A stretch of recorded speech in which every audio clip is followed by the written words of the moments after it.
நாட்டின் முன்னணி நிறுவனங்களில் ஒன்றான ரோக்கா நிறுவனம் 400 கோடி ரூபாய் முதலீடு செய்வதற்காக உறுதி அளித்துள்ளது.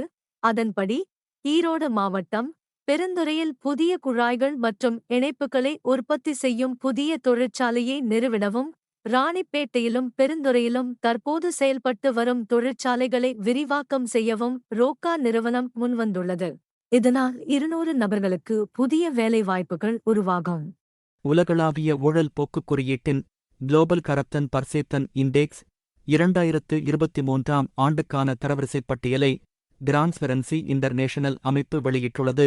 இவ்வமைப்பு கடந்த 30 ஆண்டுகளாக சட்டத்தின்படி ஆட்சி செய்து ஊழலை எதிர்த்துப் போராடும் நாடுகள் குறித்து ஆய்வுகளை மேற்கொண்டு ஊழல் தரவரிசைப் பட்டியலை வெளியிட்டு வருகிறது. ஊழலற்ற நிர்வாகம் மற்றும் ஊழலுக்கு எதிரான நடவடிக்கைகளின் அடிப்படையில் உலக நாடுகளுக்கு புள்ளிகள் வழங்கப்படும். 100 மதிப்பெண்களுக்கு நாடுகள் பெறும் மதிப்பெண்களின் அடிப்படையில் அவற்றின் வரிசை அமைகிறது. 2023 ஆண்டுக்கான பட்டியலில் மொத்தம் 180 நாடுகள் இடம்பெற்றுள்ளன. மொத்தம் 180 நாடுகளில் எடுக்கப்பட்ட ஆய்வில் இந்தியா பெற்றுள்ள மதிப்பு 100க்கு 39, பிடித்துள்ள இடம் 93. பட்டியலில் 90 மதிப்பெண்கள் பெற்ற டென்மார்க் தொடர்ந்து 6வது ஆண்டாக ஊழலை எதிர்க்கும் முதல் நாடாக இருக்கிறது. அதைத் தொடர்ந்து 87 மதிப்பெண்களுடன் பின்லாந்து 2வது இடத்தையும் 85 மதிப்பெண்களுடன் நியூசிலாந்து 3வது இடத்தையும் பிடித்துள்ளன. Norway, Singapore, Sweden, Switzerland, Netherlands, Germany, Luxembourg நாடுகள் ஊழலை எதிர்க்கும் நாடுகளில் டாப் 10 வரிசையில் உள்ளன. அமெரிக்கா 69வது இடத்தில் உள்ளது.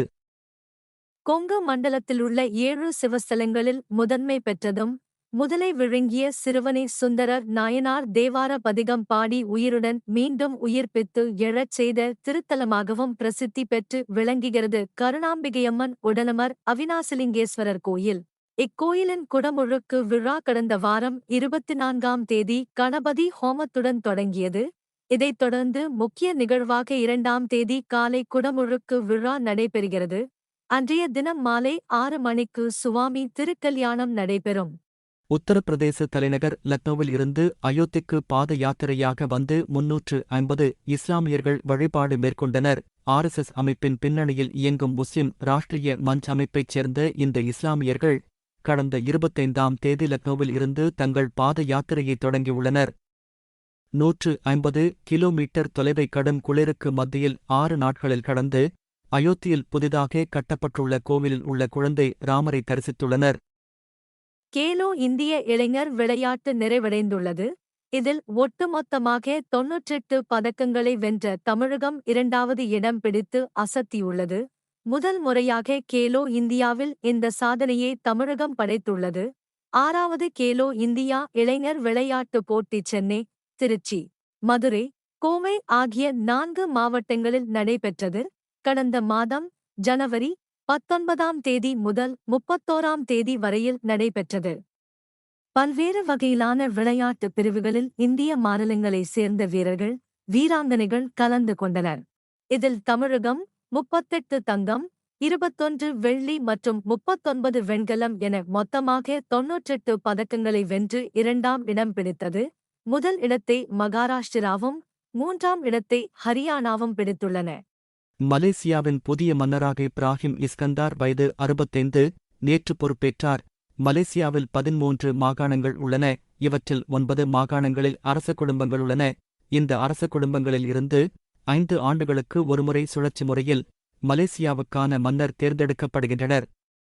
இந்நிலையில் ஜோஹர் மாகாணத்தின் சுல்தானாக பொறுப்பு வகித்து வந்த இப்ராஹிம் இஸ்கந்தார் தற்போது மலேசியாவின் புதிய மன்னராக தேர்ந்தெடுக்கப்பட்டுள்ளார்.